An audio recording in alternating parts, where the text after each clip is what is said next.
同工们，大家晚会应该也操得蛮辛苦的，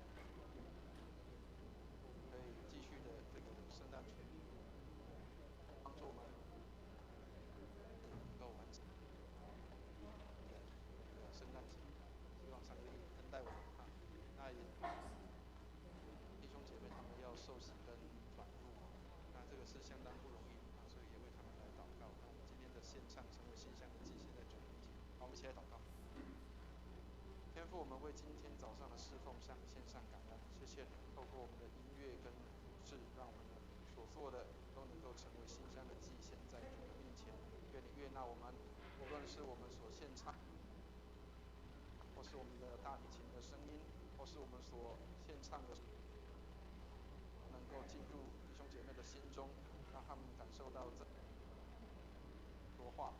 谢谢主恩待我们，为今天早上的侍奉向你献上感恩。如果我们在你恩典的当中，把最好的礼物耶稣接到我们心里面，到奉耶稣基督的圣名，好，谢谢。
诸天呐，自上而低，穹苍降下公义，地面开裂，产出救恩，使公义一同发生。这都是我耶和华所造的。让我们一起低头为今天的聚会祷告。亲爱的天父，感谢你用你独生爱子的生命为我们成为了挽回的祭，让我们得着永生的盼望。我们借着他出生的日子，向邻里宣扬福音的好消息。愿荣光堂不分昼夜成为这里的祝福，愿每一位会众成为你爱的出口，愿每一个人都能认识你，透过我们能够让他们知道福音的好消息，我们这样祈求、祷告，奉主耶稣基督的名求，Amen。让我们一起来诗歌敬拜，唱《心灵粮诗选》第2首《荣耀归于真神》。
会众请起立，我们同诵使徒圣经，请。我信上帝，全能父，创造天地的主。我信我主耶稣基督，上帝的独生子，因圣灵感孕，由童贞女玛利亚所生，在本丢彼拉多手下受难，被钉于十字架，受死，埋葬，降在阴间。第3天从死人中复活，升天，坐在全能父上帝的右边，将来必从那里降临，审判活人死人。我信圣灵，我信圣而公之教会，我信圣徒相通，我信罪得赦免，我信身体复活，我信永生。阿们。荣耀颂。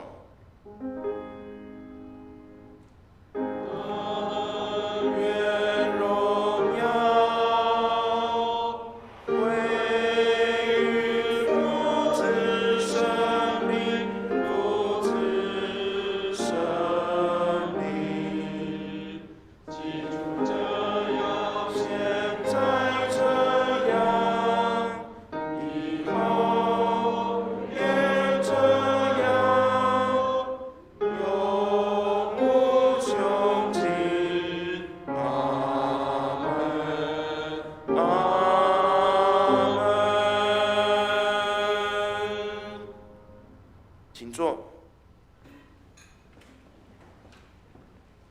接下来我们一起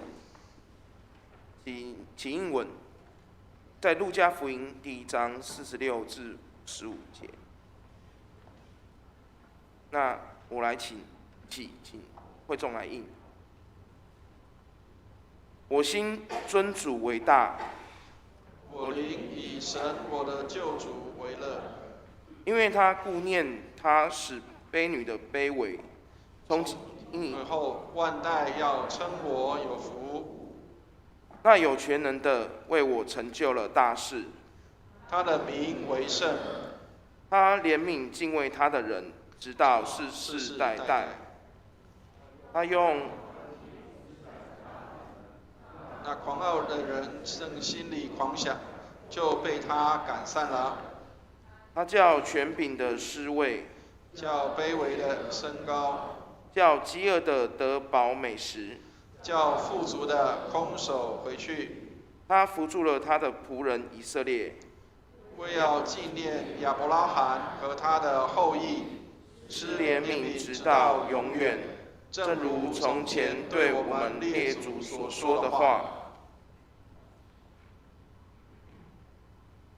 接下来公祷，我们一起为普世社会的需要来祷告。现在天父，让我们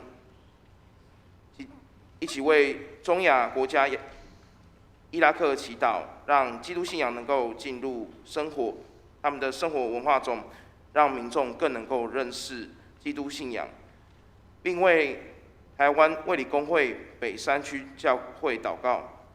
三重卫理堂高思凯牧师为教会奉献充足，教会在地更加得人传道同工身心健康祷告，也为了台湾行政首长并各级官员祷告，求主赐福智慧聪明给执政掌权者，赐福给台湾民众，也为台湾儿童及青少年能受到完善的知识教育及美好的品格教育造就祷告，也为了水情告急，需上帝格外的施恩祷告，也愿主恩待我们在疫情当中受影响的人民，愿主赐福每一位在台湾的民众。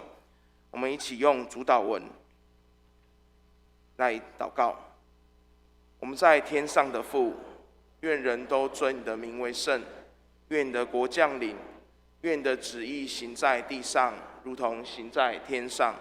我们日用的饮食，今日赐给我们，免我们的债，如同我们免了人的债，不叫我们遇见试探，救我们脱离凶恶。因为国度、权柄、荣耀，全是你的，直到永远。Amen。接下来今课，我们请赵依兰姐妹为我们攻读。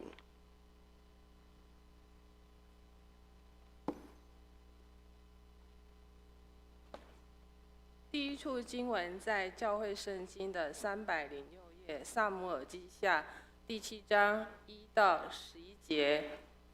由我来攻读。撒母耳记下第7章第1节：王住在自己宫中，耶和华使他安静，不被四围的仇敌扰乱。那时，王对先知拿单说：“看哪，我住在香柏木的宫中，上帝的约柜反在幔子里。”拿单对王说：“你可以照你的心意而行，因为耶和华与你同在。”当夜，耶和华的话临到拿单说：“你去告诉我仆人大卫，说耶和华如此说：你岂可造殿宇给我居住呢？自从我领以色列人出埃及，直到今日，我未曾住过殿宇，常在会幕与帐幕中行走。凡我同以色列人所走的地方，我何曾向以色列一支派的士师，就是我吩咐牧养我民以色列的说：你们为何不给我建造香柏木的殿宇呢？现在你要告诉我仆人大卫说：万军之耶和华如此说：我从羊圈中将你招来，叫你不再跟从羊群，令你做我民以色列的君。你无论往哪里去，我常与你同在，剪除你的一切仇敌。我必使你的大名好像世上大大有名的人一样。我必为我民以色列选定一个地方，栽培他们，使他们住自己的地方，不再迁移。凶恶之子也不像从前扰害他们，并不像我命士师治理我民以色列的时候一样。我必使你安静，不被一切仇敌扰乱，并且我耶和华应许你，并为你建立家室。第16节，你的家和你的国必在我面前永远坚立，你的国位也必坚定，直到永远。第二处经文在罗马书16章25到27节，教会圣经的179页。唯有上帝能照我们所传的福音和所讲的耶稣基督，并照永古隐藏不言的奥秘，坚固你们的心。这奥秘如今显明出来，并且按着永生上帝的命，借众先知的书指示万国的民，使他们信服真道。愿荣耀因耶稣基督归于独一全智的上帝，直到永远。阿们。以上是神的话语。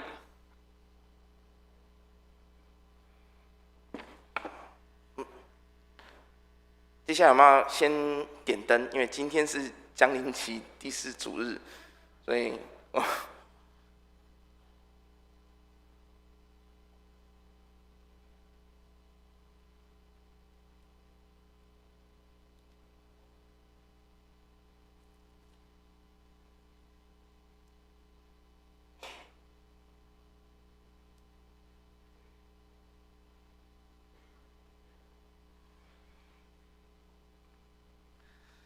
接下来我们请松柏小组为我们献诗，献诗我相信。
接下来由我攻读上帝的话，在路加福音第1章26到38节。到第6日，天使加百列奉上帝的差遣往加利利的一座城去，这城名叫拿撒勒。到一个童女那里，是已经许配大卫家的一个人，名叫约瑟。童女的名字叫做玛利亚。天使进去对她说：“蒙大恩的女子，我问你安，主和你同在了。”玛利亚因这话就很惊慌，又反复思想这样问安是什么意思。天使对她说：“玛利亚，不要怕，你在上帝面前已经蒙恩了。你要怀孕生子，可以给他起名叫耶稣，他要为大，称为至高者的儿子。主上帝要把他主大卫的位给他，他要做雅各家的王，直到永远。他的国也没有穷尽。”玛利亚对天使说：“我没有出嫁，怎么有这事呢？”天使回答说：“圣灵要临到你身上，至高者的能力要荫庇你，因为要生的圣者必称为上帝的儿子。况且你的亲戚伊丽莎白在年老的时候也怀了男胎，就是那素来称为不生育的，现在有孕6个月。因为出于上帝的话，没有一句不带能力的。”玛利亚说：“我是主的使女，情愿照你的话成就在我身上。”天使就离开她去了。以上是上帝的话。我们接下来请诗班为我们献诗，应和这应许，以及救主君王今降生。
谢谢诗班的献诗。每当听到诗班献诗，就真的感受到圣诞节到了。那圣诞节是个非常这个感动的季节，也是非常喜悦的日子。接下来我们要来进行受洗转入礼，我们请牧师。弟兄姐妹，我们现在要先举行这个受洗跟转入的礼拜。刚刚我们诗班在献诗的时候，让我想到这个结婚的时候的那个感觉是兴奋跟高兴的。但是我们的长辈们在献诗的时候，让我看到一个事情，那个是要用一生去证明的。所以结婚的时间2个小时的结婚礼拜，但是你却要用一生的时间去证明它。所以当我们年长的弟兄姐妹在这里唱诗的时候，可以感受到他们用他们的生命来唱这一首诗歌。洗礼也是这样，洗礼一个短短的时间，高兴欢喜，每一个人都很庆祝有新生命能够开始，但是你却要用一生的时间去证明你的信仰。所以愿上帝帮助我们，让我们可以来见证我们这几位弟兄姐妹，他们要做一个人生当中重要的决定，就跟结婚一样。你知道结婚其实很多人在要到结婚典礼台前的时候，牧师要问说愿不愿意的时候，其实心里有时候会挣扎，因为当你要愿意的时候，你要花一生的时间，要用一生的努力去证明你这个2个小时的时间是认真的。所以虽然只有2个小时，但是却是一生的这样的一个路程要走。所以我们今天有几位要受洗的弟兄姐妹，也有转入的弟兄姐妹，我们要在众人的面前，要来见证他们跟上帝的关系是这样的一个美好，而且他们要在这1个小时的时间里面，他们要在这边来跟我们一起来做见证，他们自己在生命当中，他们怎么样来领受上帝的恩典。当然，因为今天的受洗的人有4位，比较多，我们没有办法一一请他们来讲见证。但是我相信，如果各位弟兄姐妹有跟他们接触相处，他们也会有很多他们生命当中的美好的见证要跟大家做分享。所以我们期待弟兄姐妹有更多的时间，能够在小组里面来跟这几位弟兄姐妹他们做一些的分享，让他们知道这样的一个时间，虽然1个小时的礼拜是短短的时间，但是一生的日子，你要用你的生命来见证你的信仰，愿上帝来祝福。所以我们今天有4位要受洗，成为我们中华基督教卫理公会荣光堂的会友，也是我们家里的一员。我们有4位弟兄姐妹，所以我逐一的念他们的名字，请他们到台前来。陈小娟、郭义珍、黄英红、刘锦庆，我们请这4位到前面来。好，请你们4位在这边。我们按照一下顺序，好，小娟哈，小娟，好，义珍来第二个，对，好，英红、锦庆啊，好，请你们先转过来给大家看一下啊。好，各位，我要先跟大家做介绍一下哈。我们的小娟就是我们的伟力兄跟淑清姐的媳妇，她是我们的这个我们当中的这个姐妹哈。她是这个淑清跟伟力他们很认真的栽培，他们也曾经在这个家庭当中尽上很大的努力，所以这个媳妇她自己见证说，我的信仰是因为看到我的公公婆婆他们对我的好，所以我愿意接受这样的信仰。然后义珍是这个义婷跟义贤的妹妹那她也是在这个本来在板桥上班的，然后她现在来我们这边一段时间之后就要回到北部去，但是她希望能够在她回去北部之前，能够在这里受洗，成为上帝的家里的一份子。还有英红，我们的熏棚的同事那介绍她来这边，然后来认识上帝。如果我们弟兄姐妹有看到他有带2个小朋友，然后他很认真的在做一个父亲的角色来照顾这2个孩子，让这2个孩子受很好的信仰的教育，他自己本身也愿意来接受这个信仰。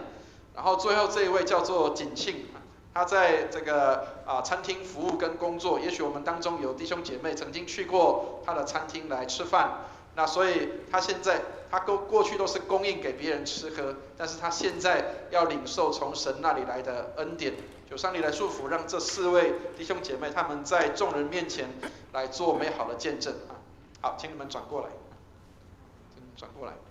好，所以洗礼不是只是用水帮他们洗一下，因为我们还要考验他们，因为没有经过考验，就是没有真正的这个信仰，所以没有经过磨练的爱情。也是不是真的爱情要经过磨练的，好不好？好，所以等一下牧师分享这些问题的时候，如果你们愿意的话，请你们就回答我愿意好，弟兄姐妹们，请听圣经的话。岂不知我们这受洗归入基督耶稣的人，是受洗归入他的死吗？所以我们借着洗礼归入死，和他一同埋葬。原是叫我们一举一动有新生的样式，像基督借着父的荣耀从死里复活一样。我要对这些要前来受洗的弟兄姐妹说，亲爱的弟兄姐妹，你们决心前来领受基督的洗礼，我们极表欢迎，更为你们感谢天父上帝。我们祈求你们今天所接受的，不仅仅是水的洗礼，乃同时是打开心门，让圣灵进入你们心中，基督住在你们的心内。现在我要希望你们能够在会众的面前，还有在见证你们对基督的信仰，来表明你们前来受洗的心愿。所以接下来我要问几个问题来问你们你们愿意真诚悔改，相信耶稣，因着耶稣的宝血与救赎，成为天父上帝的儿女吗？好，我愿意啊。稍微大声一点啊！你们愿意接受洗礼而加入基督教会的团契，与弟兄姐妹有美好的交通，学习侍奉上帝，勤读圣经，常常祷告，热心奉献，为主做见证吗？哦，太好了！刚刚大声一点啊！第3次要更大声啊！你们愿意尽心尽性尽力尽意爱主你的上帝，在日常生活上又愿爱人如己，在信仰上持守圣经纯正的真理，在生活上谦卑仁爱，努力遵行上帝的旨意吗？太好了，弟兄姐妹，我们都有听到他们的见证，感受一下那个在婚礼当中的那个我愿意的那个感受啊！好。那接下来我要为我们这几位弟兄姐妹来施洗，请弟兄姐妹来也为他们来守望啊。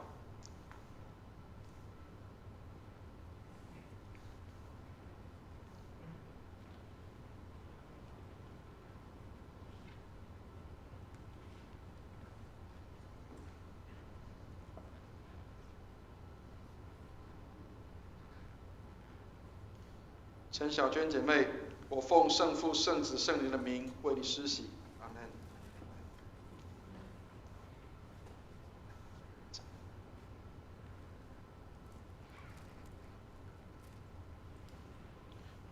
郭一珍姐妹，我奉圣父、圣子、圣灵的名为你施洗，阿门。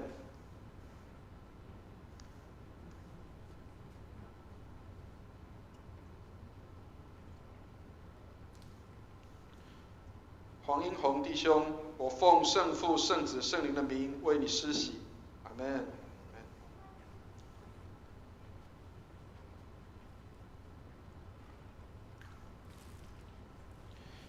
刘景庆弟兄，我奉圣父、圣子、圣灵的名为你施洗，阿门。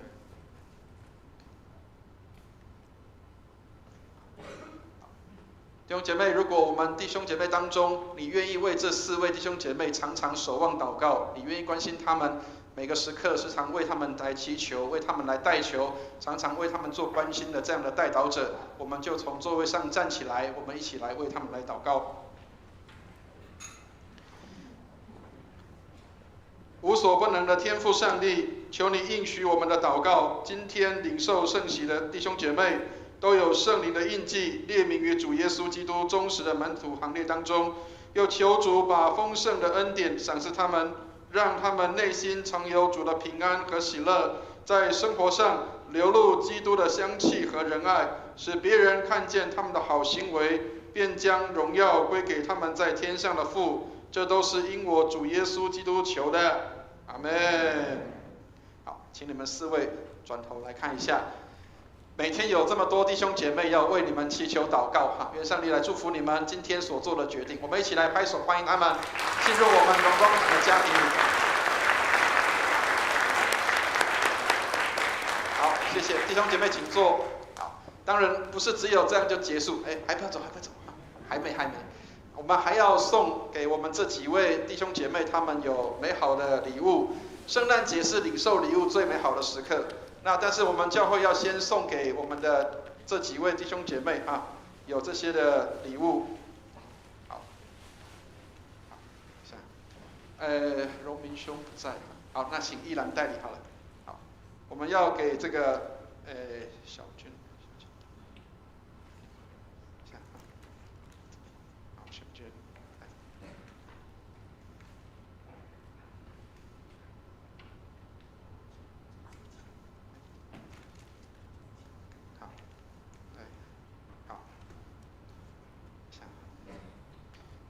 稍待一下，等礼物是要时间的。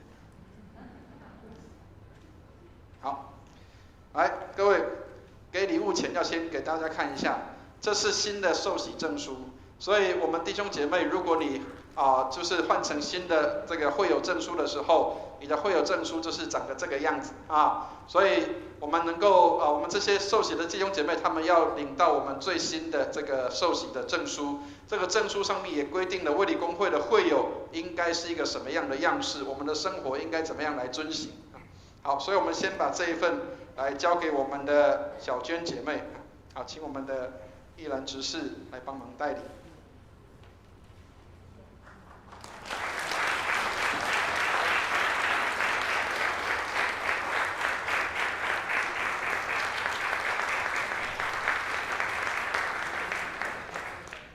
好，接下来是义珍，我们的义珍很辛苦哈，她从这个台北下来，然后在这边跟姐姐住在一起。她看到姐姐的好行为，看到姐姐的好的信仰，所以她也愿意接受。她过去一直是想，觉得好像有点担心害怕，但是今天她很勇敢的，本来还觉得有人，还希望姐姐可以站在她旁边，她今天不用，她今天自己来啊。好，所以义珍。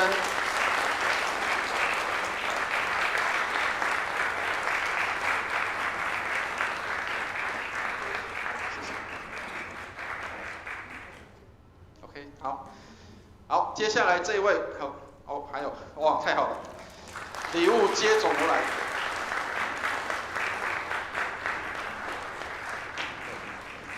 好，刚刚献花的是女儿啊。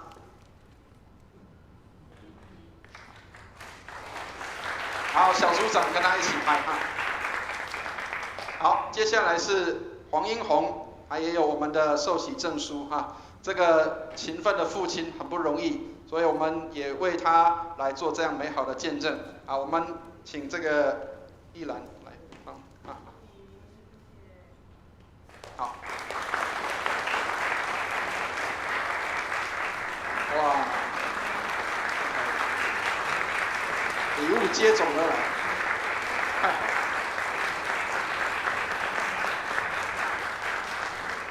好，谢谢。好，我还有幸跟大家一起拍，真好。好，来，最后景庆。好，这是我们的受洗证书，景庆的受洗证书跟圣经哈。好，我们就交给景庆啊。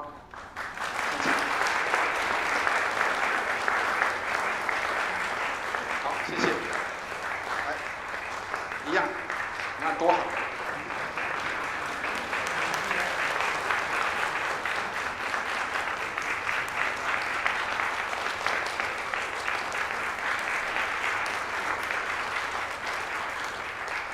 好，谢谢，请回座啊，谢谢。各位，受洗可以领到多么好的礼物，但是不是为了礼物来受洗，好不好？最伟大的礼物就是耶稣要把他自己给我们哈。好，那接下来我们有几位要转入我们当中的弟兄姐妹，他们也在我们当中出入很久一段的时间，跟我们一起有这个团契聚会，但是他们过去是从别的教会。他们现在认同在我们的荣光堂里面，也成为我们家庭当中的一份子，这是何等美好的事情！特别有一个家庭是整家全部都来了啊！好，所以我们要为这几位进行转入的这样的一个转入礼啊！我们要请这个伊文牧师的全家啊，从牧苏骂到这个他们的孩子，还有燕英、淑珍，还有太原，请你们到台前来好吗？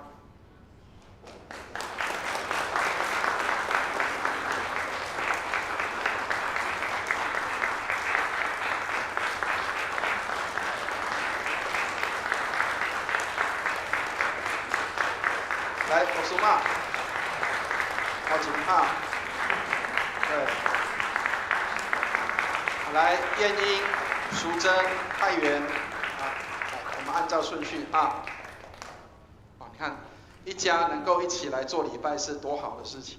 我一直很希望我的家人也可以跟我一起到这个礼拜堂来做礼拜。其实可以一家一起做礼拜是非常美好的事啊。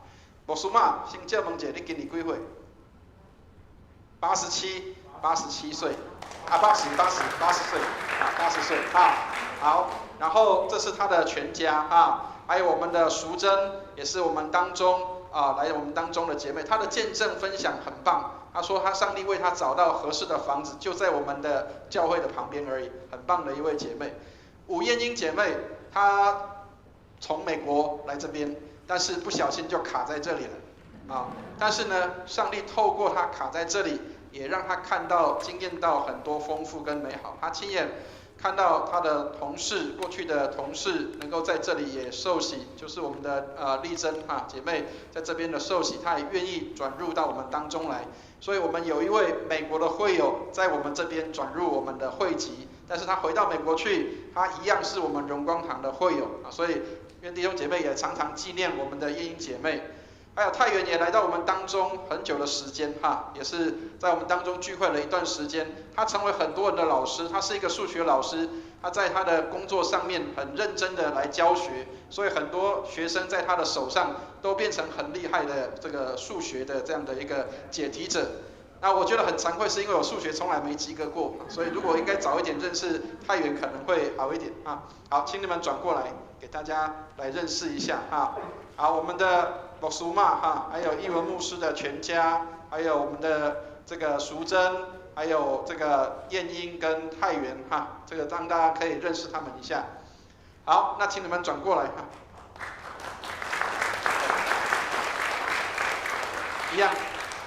岂可轻轻放过？仍然是要问问题的好，等一下问的时候，你们回答我愿意就好了好，亲爱的弟兄姐妹，教会是属上帝的，要保存到永远。上帝设立教会，目的在劝勉敬拜他的人，实行他的教训和真理，保持基督的团契和管教，栽培训练信徒，领人信靠耶稣。现在我们这些站在上帝面前的人都已经受过洗礼，同时也得到教会的教导，在这时候要公开宣认他们的信仰。好，我要问大家你愿意在上帝和会众面前谨遵你在领洗之时所许的愿和所立的约吗？我愿意。太好了，多好，对不对？很有精神，很好。你愿意承认并接受耶稣为你的救主，并效忠于他的教会吗？我愿意。非常好，2题了继续你愿意承认并接受在新旧约圣经中所启示的基督教信仰吗？我愿意。太好了。最后一题，不要急。你愿意借着上帝所赐你的恩典，应许过基督徒的圣洁生活，同时为基督圣教会里忠心服侍，成为主的门徒吗？我愿意。太好了。弟兄姐妹，宣告信仰是不简单的，要能够在众人的面前，在上帝的面前，所以这些都是很认真的一个立约。所以我们弟兄姐妹能够在他们面前来见证，也在上帝面前来见证，这是一个很隆重、很重要的时刻。好，那现在我们就要为他们来祝福，求上帝来祝福他们，成为我们当中的一份子。好，我为你们来祷告。亲爱的天父，愿你接待我们这些弟兄姐妹，他们进入你的圣教会当中，让他们靠你喜乐得胜。愿你恩待他们，让他们能够成为主你国度的子民，成为上帝的儿女，能够在你的教会当中尽忠心摆上自己，得着更多的人进到你的圣教会里面，成为你神圣的儿女，借着他们祝福许多的人，使许多人因他们蒙福。祷告奉耶稣基督的圣名，阿们。弟兄姐妹们，如果你们愿意每一天也为他们祷告，每一天来为他们这样来守望的话，那我们就从位置上站起来，我们来为他们来祷告，求主来祝福他们，让他们在一生的年日当中都走在上帝的恩典的里面。我们来为他们来祷告。恩典的主，我们为我们的这些弟兄姐妹，他们要转入到我们的教会，向你献上感恩。他成为我们教会的一份子，成为我们上帝家里的一员。愿你恩待我们，让我们能够每一天为我们的家人纪念、守望、祷告。他们在缺乏需要的时候，让我们能够带来安慰，跟带来他们的祝福。也施恩带领他们，让他们成为我们教会弟兄姐妹的祝福，让许多人因他们蒙福。谢谢主耶稣垂听我们的祷告，奉耶稣基督的圣名，阿们。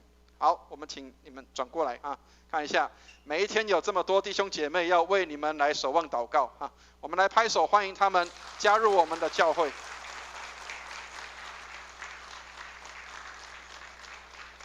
好，一样，我们每一个人都有一份要转入的这个汇集跟礼物哈，还是一样，我们请那个义兰执事来帮忙哈。好，我们先给这个木苏玛啊，秀月，木苏玛哈，好，还有我们的义文牧师啊，师母，好，对，嘉庆、嘉恩。好，淑珍，对，好，燕英，好，太原，好，谢谢，我们再次的拍手欢迎他们加入神的教会里啊。好，礼物接踵而来，好，看了都好羡慕呢。还有，好，这个都是同事了哈。以前过去的同事，感谢主，还有小组长也接纳他们进到小组里面哈。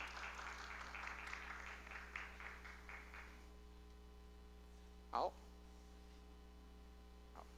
因为要拍照人数众多，所以就这样就好了啊。结束的时候再来啊。好，谢谢，请回座哈，谢谢。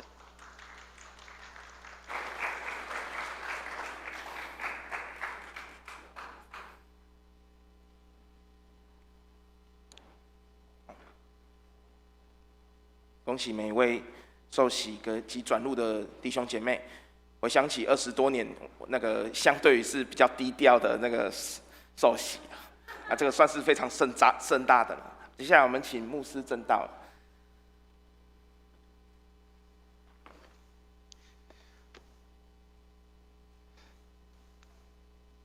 弟兄姐妹，愿上帝祝福我们，让我们可以在众人的面前来看到这几位弟兄姐妹，他们承认他们的信仰。各位知道，其实要讲我愿意的时候，其实是一个非常不容易的事情。我记得我跟师母结婚的那一天，通常都是女生会哭，对不对？可是其实男生会哭呢。为什么男生会哭？因为我也觉得那是一个多么不容易的事情。各位知道为什么结婚的时候叫做要走红毯，知道吗？红毯的意思就是这是基督的宝血，所以这一条路要走进来的时候是不容易的。所以当我看到我的师母从后面一个人踏进来，本来应该是希望他的父亲可以来牵他，但是他父亲不在了，所以当他一个人要走这个红毯的路的时候，我居然发现我开始在掉眼泪，因为那个代表什么？那个代表我们信仰的路也是这样缓步的前行，直走到上帝的台前，我们要跟基督一起的连结。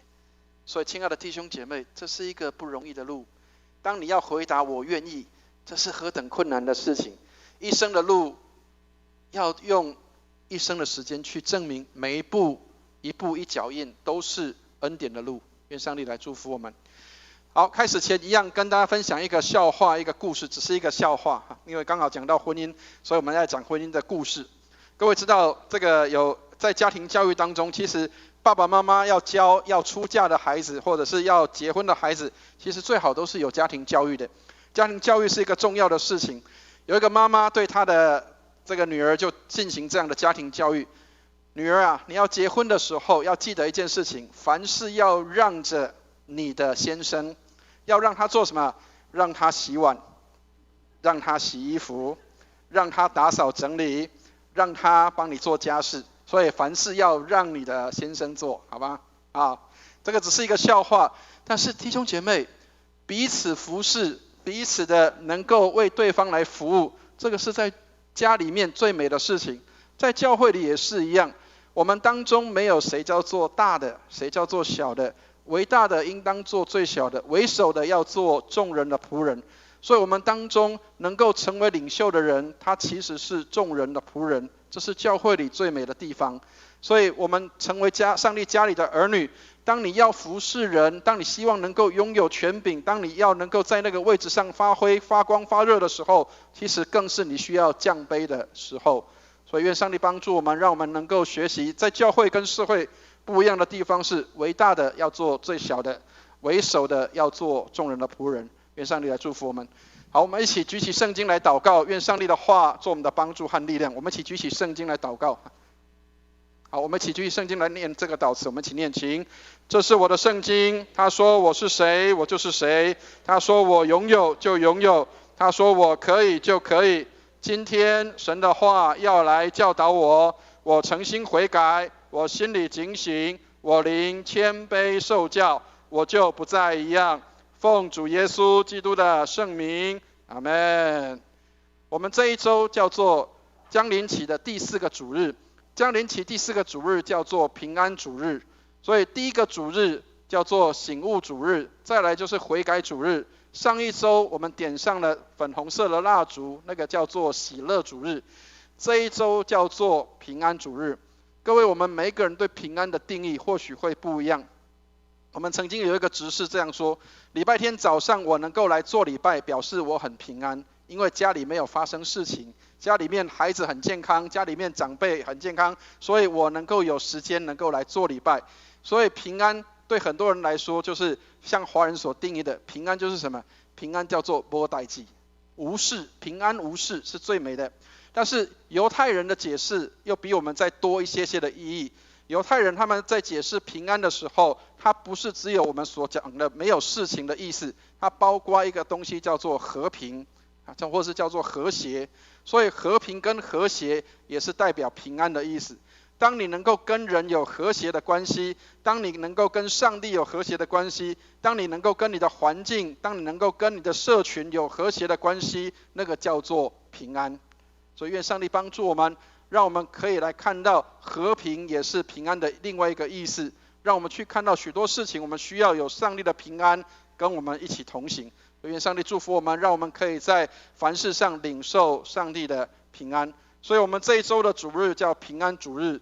以色列人他们的话叫做 Shalom，Shalom 就是指平安的意思。所以当我们听到有这个外国人如果他会讲 Shalom， 就是在讲平安的意思啊。好，所以我们今天看的这段经文非常的特别。当然我们在圣诞节的时候常常会读到这段经文，我们也常常会看到，你会觉得这个故事我已经听过很多遍，但是这个故事如果真的临到你的身上的时候，你是不是还有这样的一个想法？我们先来看一下这个故事发生什么样的事情。在耶稣降生之前的这个10个月前，我们说怀胎10月，在耶稣降生前10个月的时候，有一个天使他就进到一个地方叫做拿撒勒。各位知道拿撒勒这个地方，如果在圣经里面各位读过拿撒勒的地名或是这个地方，各位应该会知道曾经有一个人对他说了一个评语。耶稣有一个门徒叫做拿但业，当他在树底下在那里思考上帝的时候，有一个叫腓利的人去跟他讲，这个耶稣他就是我们期待的弥赛亚。结果这个拿但业讲什么知道吗？拿撒勒能出什么好的？亲爱的弟兄姐妹，或许你还没有那个感觉啊。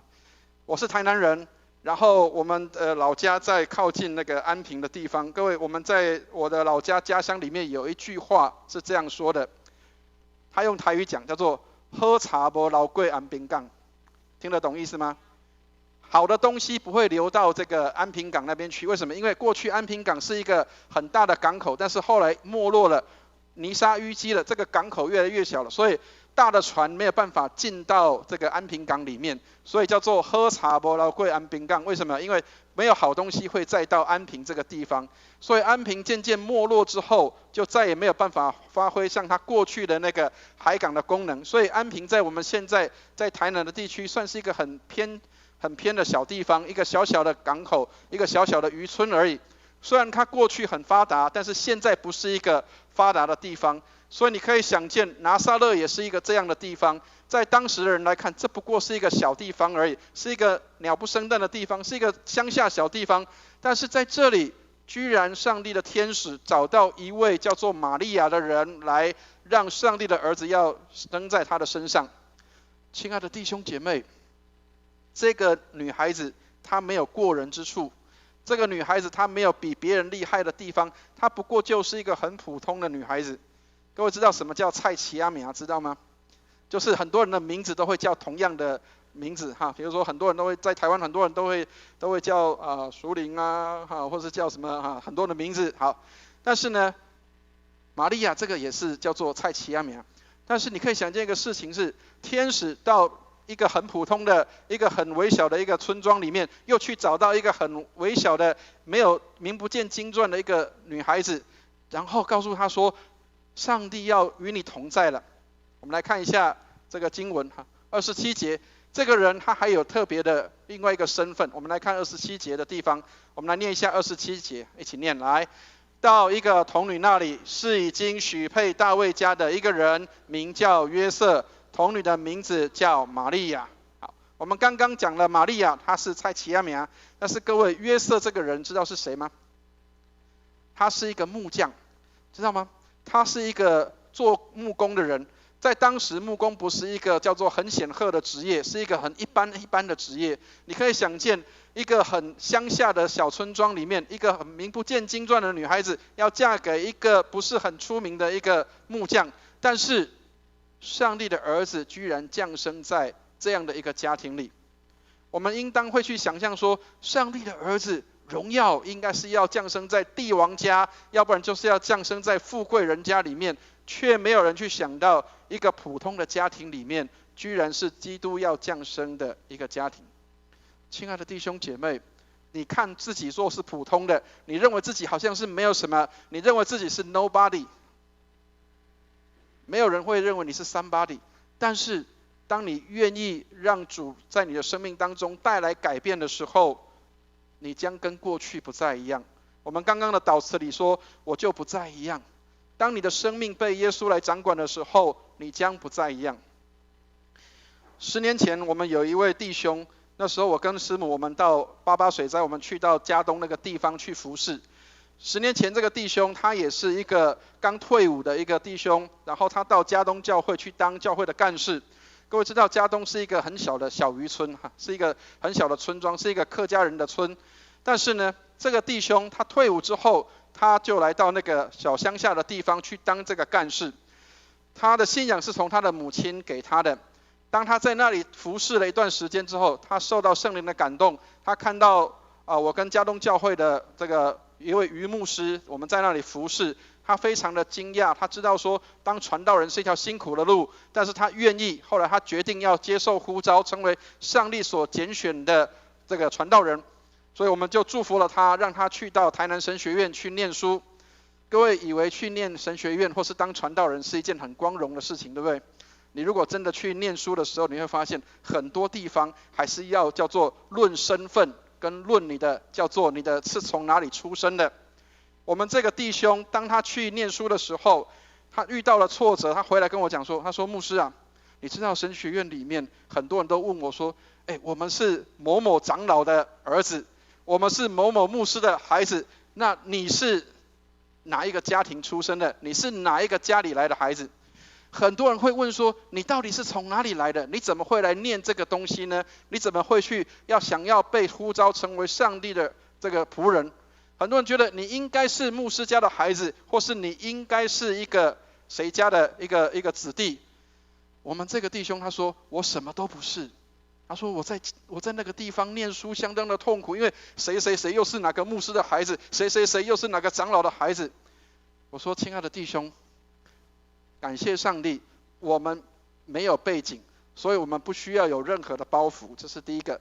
第二个，我们最大的荣耀不是我是哪一个牧师的孩子，不是我是哪个长老的孩子，因为我是上帝的孩子。亲爱的弟兄姐妹，也许有一天人家会问说，你是家里哪一个出生的？你是哪一个教会来的？你是哪一个什么样的这个家庭背景？什么样的出身不重要，重要的是你要建立什么样的家庭。亲爱的弟兄姐妹，你无法去掌控你的家庭从什么样的背景出身，但是你可以控制的，你可以掌握的是你要去建立的家庭是什么。如果你愿意让上帝掌管你的家，如果你愿意让上帝掌管你的家庭，那么你的家庭就将会不再一样。我们是上帝手中的杰作，所以亲爱的弟兄姐妹，没有背景没有关系，没有你的这些的资源没有问题，因为我们是上帝手中的杰作。所以曾经有人这样说，这个民间信仰人最喜欢讲说什么？他说：“我是天公仔囝，我是天公的孩子。”亲爱的弟兄姐妹，如果你是上帝的孩子，立马是天公仔囝，听得懂意思吗？你是那个最大的上帝的儿子，你是最大的上帝的女儿，所以你是天公仔囝。人家说自己是天公仔囝，表示他是尊贵荣耀的，我们更是。我们的确据就是因为我们信耶稣的人，我们成为上帝的儿女。所以我们来看一下28节这里所提到的经文，我们来看一下28节，我们一起来念一下28节，一起念来。天使进去对他说：“蒙大恩的女子，我问你安，主和你同在了。”亲爱的弟兄姐妹，多好的一个祝福！蒙大恩的女子，我问你安，主与你同在了。我们在祷告的时候也很喜欢祷告，主啊，你与我同在。但是亲爱的弟兄姐妹，当你祷告主你与我同在的时候，你要期待有事情要发生在你的身上。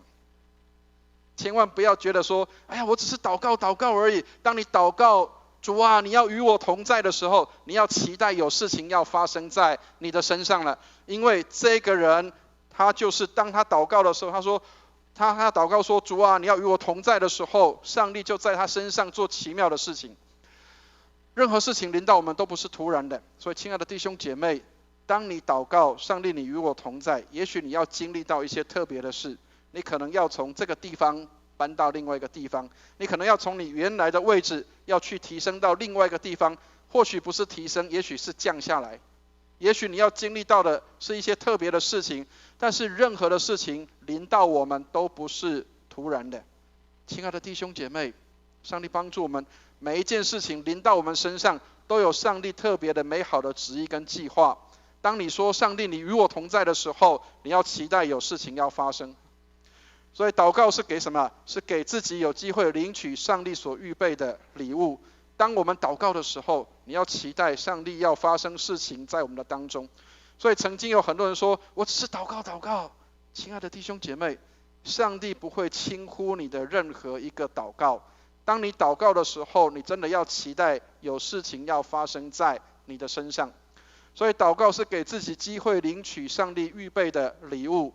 愿上帝帮助我们，让我们看到神要工作在我们的生命当中。所以35节我们来念一下，35节圣灵要做什么样奇妙的事？35节我们一起念来。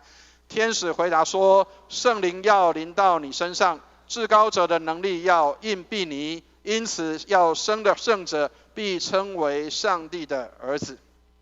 弟兄姐妹，当我在预备这段圣经的时候，你知道当我读到天使回答说圣灵要临到你的身上，你知道有一句话跟这句话很像吗？使徒行传1章8节说什么？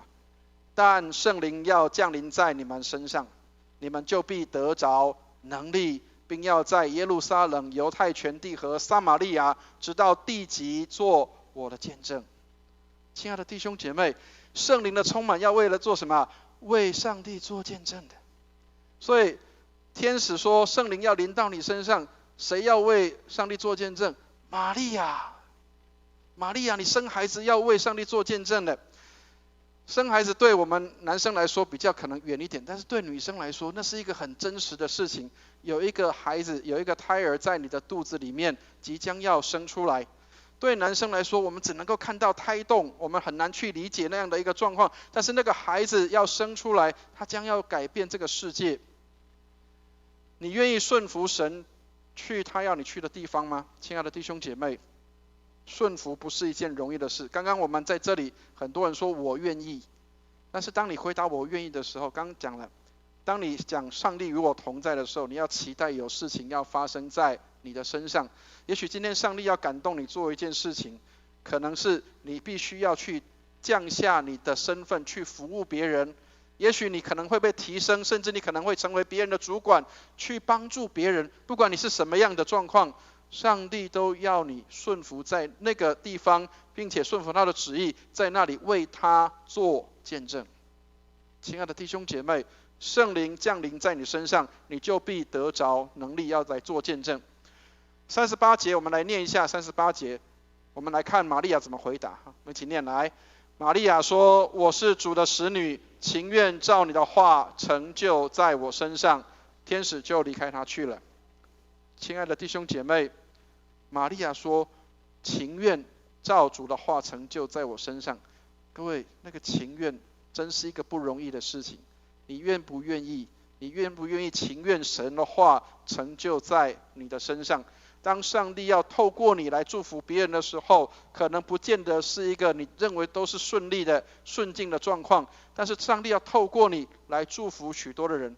玛利亚说：“我愿意。”玛利亚说：“我愿意。”亲爱的弟兄姐妹，当上帝要提升你的时候，你愿不愿意？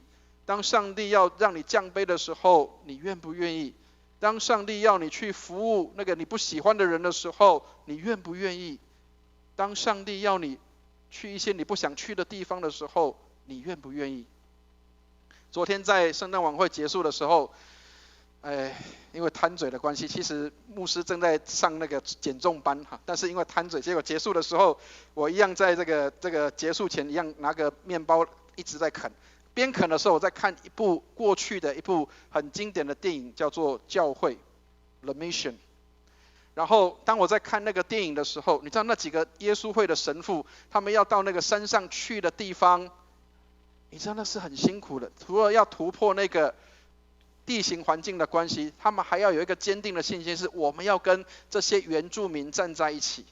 这些人是称为未开化的人，但是他们要跟这些人站在同一个地方，甚至要带领他们去跟那些叫做外面的文化跟文明做对抗的时候，那是一个多么不容易的事情。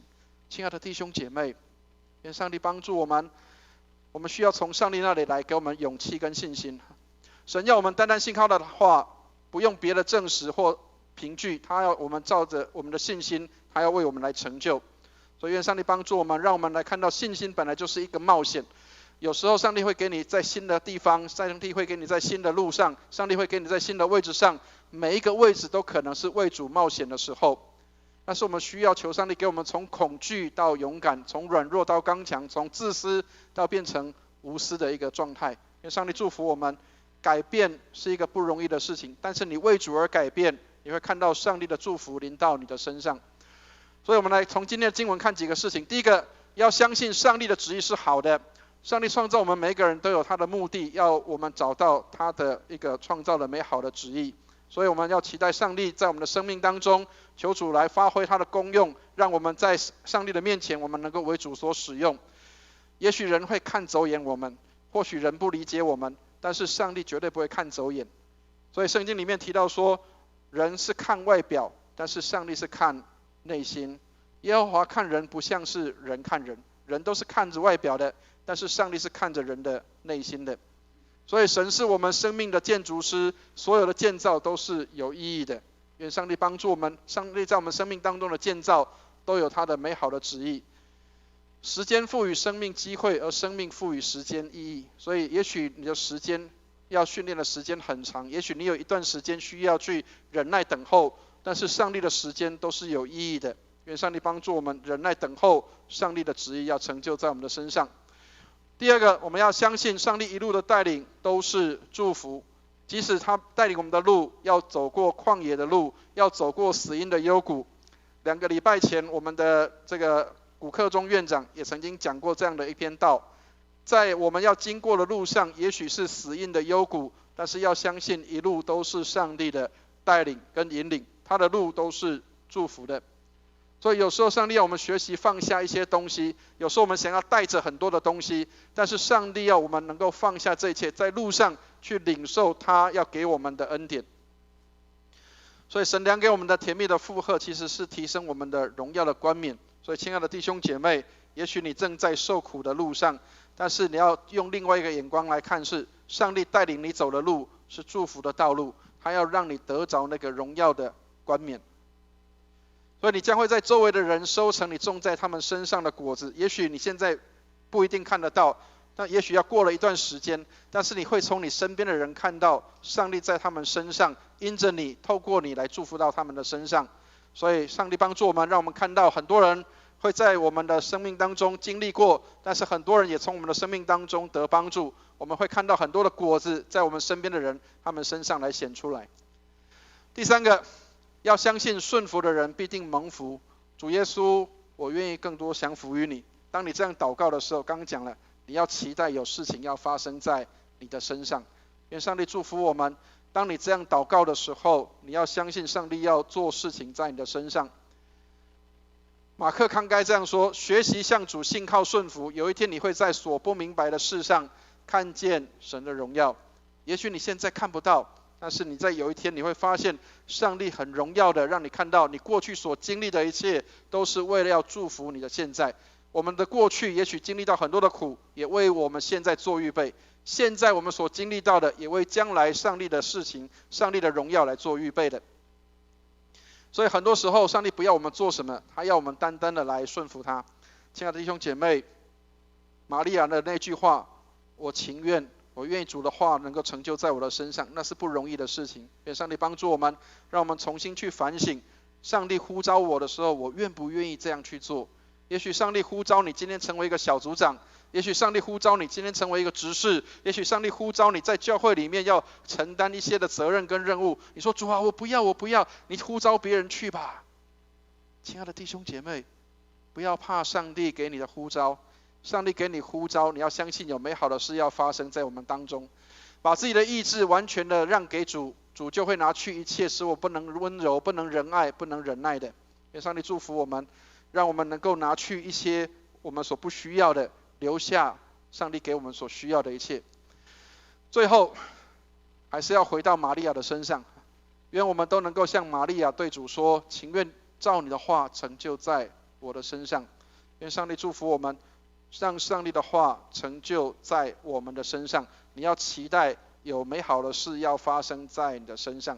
或许你看起来不甚美好，但是你要相信，在上帝的眼中，临到你的事都有美好的事要发生在你身上。愿上帝来祝福我们。我们一起来祷告。亲爱的天父，我们为我们今天来看到这几位弟兄姐妹，他们受洗转入，并且成为神的儿女，我们要向你献上感恩。谢谢你，他们在众人的面前回答我愿意。主啊，这也是我们的心愿，我们也期待主你要将美好的事放在我们的当中，你要使美好的事发生在我们的当中。愿你给我们勇敢的心，愿你给我们有一个坚定的信心、刚强的心，也愿你给我们有一个无私的心在我们的里面。当你呼召我们的时候，使我们勇敢的来接受这个呼召。主啊，当你呼召别人的时候，也让我们能够站在一旁，让你能够使用这些被你呼召的人，让他们被你大大来使用。谢谢你垂听我们的祷告，带领我们在你的里面蒙恩，让我们每一天经历你丰盛的恩典。祷告奉耶稣基督的圣名，阿们。接下来我们来金句背诵2次，路加福音1章37节，请。因为出于神的话，没有一句不带能力的。路加福音1章37节，再一次，因为出于神的话，没有一句不带能力的。路加福音1章37节，愿神的话成为各位的帮助。接下来我们回应诗歌，一起翻开信仰诗选第171首《新生王歌》。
接下来我们奉献祷告，请司献同工到台前来。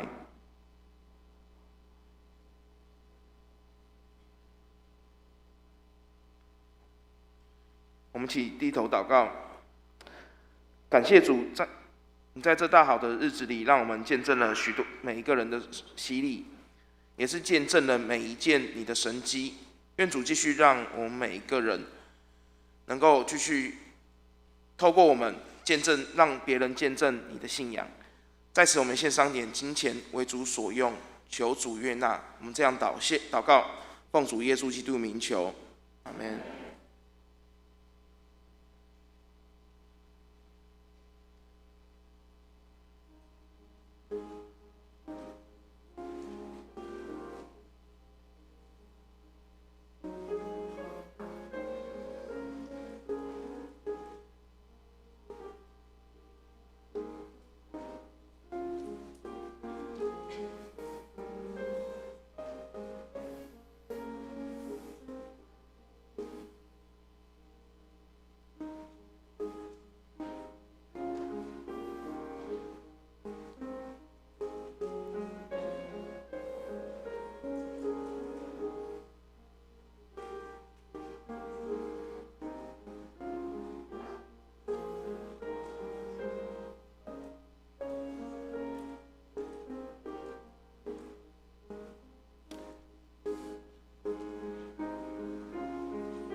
请起立。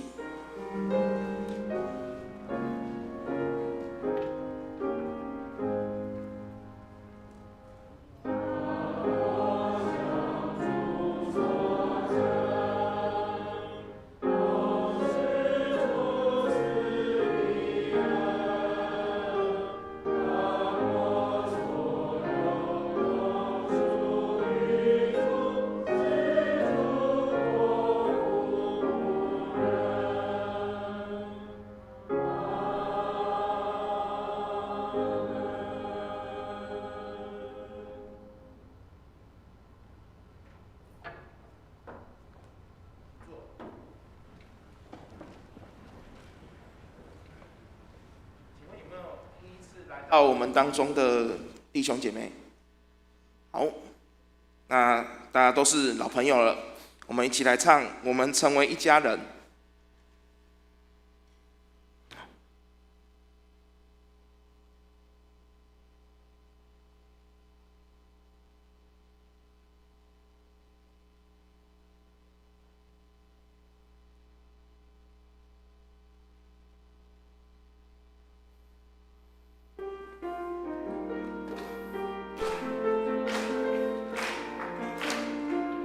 我们成为一家人，因着耶稣。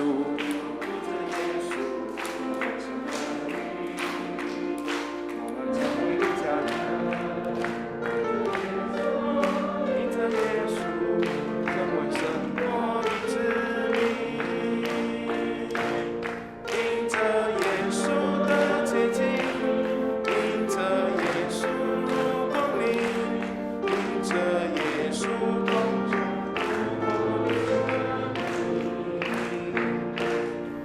向生命的喜悦，同在主爱中连结，因着耶稣同受丰盛的产业。让我们起立，拱手问安，家人，因着耶稣，因着耶稣，成为神儿女。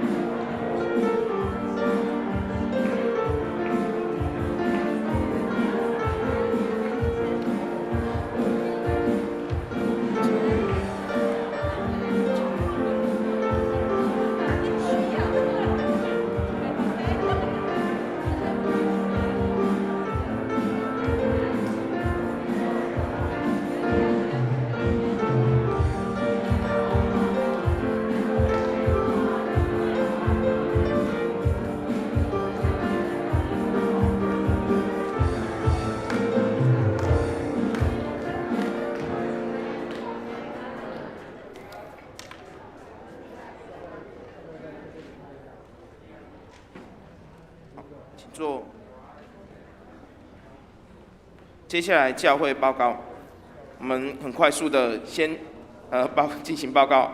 第一个还是恭喜所有成为主儿女的弟兄姐妹，欢迎加入荣光堂这个大家庭，愿主慈爱一生一世与你们同在。接下来昨天的那个圣诞会已经圆满结束，谢谢每一位弟兄姐妹的参与。那会后的话，我们有那个爆米花，还有红茶，继续提供大家饮用。再来是本周六下午4点有 YMCA 的世纪儿童合唱阿卡贝拉铜管五重奏，欢迎大家来参加，要记得要戴口罩参加。周四祷告会，因为是12月24号，我们有一个快闪报佳音的活动，欢迎大家向办公室报名。那再来是教会将于12月31号进行跨年的餐会，若是没有办法返家过节或家里面较少的弟兄姐妹，可以一起来就是一起来跨年聚餐。再来儿童主日学这边有需要师资的参与，也欢迎大家来参加。还有以及这个教会诗班，刚刚大家都听到这美妙的声音，相信大家持续练习，都一定有所成啊！60年内一定会成为有所成。这是我以前的那个美术老师跟我讲，你继续画下去，60年内一定会小有所成。对，那请大家好好加油。好，接下来我们请牧师的补充报告。弟兄姐妹，这边牧师有几件事情要补充给大家。我们24号的晚上刚好是礼拜四，刚刚有报告过了，是圣诞夜。那原本牧师想要在教会里面举办就是这个圣诞的祷告会，但是后来我想到一件事情，就是圣经里面说，耶稣降生的好消息是关乎万民的，所以我们应该要走出去到外面的地方去报佳音啊。所以我们这次的快闪活动是这样。我们不要驻足在一个地方太久，但是我们要去的地方一定要到，而且这是有意义的，因为我们有一站要经过我们过去的旧的老教会那个地方。我知道很多人会经历到那个地方的时候，会知道那是一个痛苦的经验。刚刚提到了，很多时候我们会经历到一些痛苦的事情，但是上帝要让我们借着这些的痛苦，使我们有新的成长。所以虽然我们会去看到那个过去的地方，我们以前很大的土地，现在变成微笑时代了，可能有很多人笑不出来啊。但是呢，没有关系，我们仍然可以在那里含着眼泪，带着微笑，在那里祝福那块土地，让那个土地能够蒙恩，让在那里的住民他们能够在那里也享受平安夜的夜晚。所以愿上帝祝福我们，我们有一个很重要的使命，要去那边报佳音。所以如果弟兄姐妹你愿意的话，今天是最后一天跟这个我们的干事这边做报名哈，所以我们今天截止就不再接受报名了。所以如果你愿意去跟着24号晚上7点半，我们要出发到这些地方去做这个报佳音的行动的话，那么请跟我们的干事来做这个报名。然后我们明年教会的目标就是家庭就是教会，教会就是家庭，所以我们期待我们明年教会我们能够成为一个把教会带进家庭的一个这样的一个目标，然后让教会能够成为一个美好的大家庭。所以期待上帝给我们祝福，不单是我们要在量的上面要成长，在质的上面有成长。上个礼拜牧师有报告过，我们在12月的第1周，我们已经突破180个人，这是上帝给我们一个很大的恩典。所以明年我们要往200人迈进，求主给我们在量的上面能够有成长，但是质的上面我们不放过。所以我们的明年的执事有做新的安排，我们明年要推读经计划。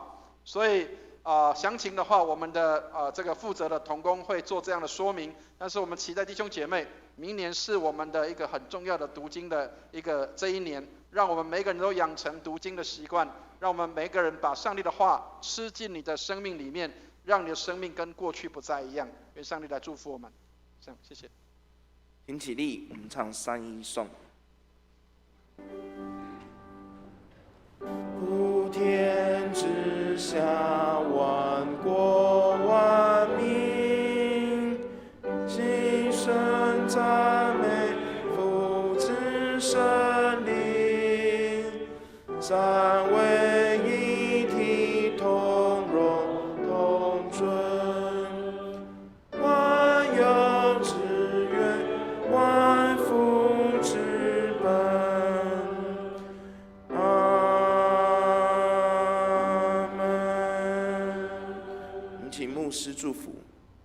弟兄姐妹，我们一起来领受祝福。慈悲怜悯的天父，愿你将你的恩典从天上倾倒下来，祝福我们的荣光堂的弟兄姐妹。我们在工作、家庭、生活上面一切蒙恩，让我们过去的一年领受的恩典，新的一年更加倍的蒙福在你恩典的当中。愿我主耶稣基督的恩惠、天父上帝的慈爱、圣灵的感动与交通，常与我们众人同在，从今时直到永永远远。阿们。阿门颂。